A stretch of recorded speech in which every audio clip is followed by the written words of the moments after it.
మామిడి పళ్ళ రుచులే కాదు, కపిల్ వారి 30 సంవత్సరాల నాణ్యత మరియు నమ్మకం.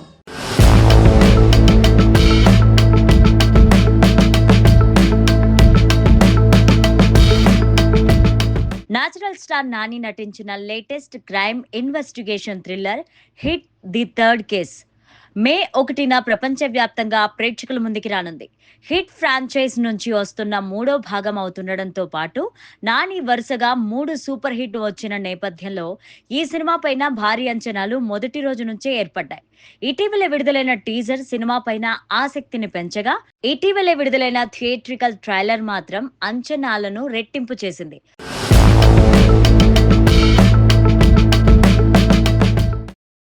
టాలీవుడ్ లో ఇలాంటి ఇంటెన్స్ యాక్షన్ సీన్స్ గతంలో చూడలేదన్న అభిప్రాయం ప్రేక్షకుల్లో స్పష్టంగా వ్యక్తమవుతోంది. ఈ చిత్రం ట్రైలర్ విడుదలైన 24 గంటల్లోనే కొన్ని సెన్సేషనల్ రికార్డులను నెలకొల్పింది.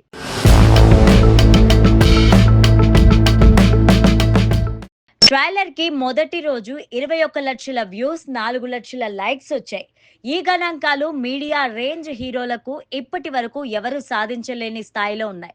ఇప్పటి వరకు విజయ్ దేవరకొండ నటించిన లైగర్ ట్రైలర్ 24 గంటల్లో 1.6 బిలియన్ వ్యూస్ సాధించి టాప్ లో ఉండగా, ఇప్పుడు ఆ రికార్డును హిట్ 3 ట్రైలర్ అధిగమించింది. అయితే లైక్స్ పరంగా మాత్రం ఇంకా లైగర్దే పైచేయి.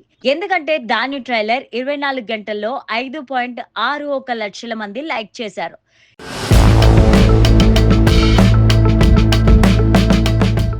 ఇకపోతే రామ్ నటించిన స్కంద, నితిన్ నటించిన మాచర్ల నియోజకవర్గం సినిమాల ట్రైలర్లు 15 మిలియన్ వ్యూస్ కూడా చేరకపోవడం గమనించాలి. హైదరాబాద్ లో జరిగిన ప్రెస్ మీట్ లో నాని మాట్లాడుతూ, మీడియం రేంజ్, టాప్ రేంజ్ అనే వర్గీకరణలు మీరే చూస్తారు. టాలీవుడ్ లో అలాంటి తేడాలు లేవు. సినిమా బాగుంటే ఎవరైనా టాప్ కి వస్తారు అంటూ వ్యాఖ్యానించారు. ఆయన మాటలు సోషల్ మీడియాలో వైరల్ అవుతున్నాయి. ఈ సినిమా ట్రైలర్ కి వచ్చిన స్పందన చూస్తే థియేటర్లో కూడా అదే రేంజ్ రిపీట్ అయ్యే అవకాశాలు కనిపిస్తున్నాయి.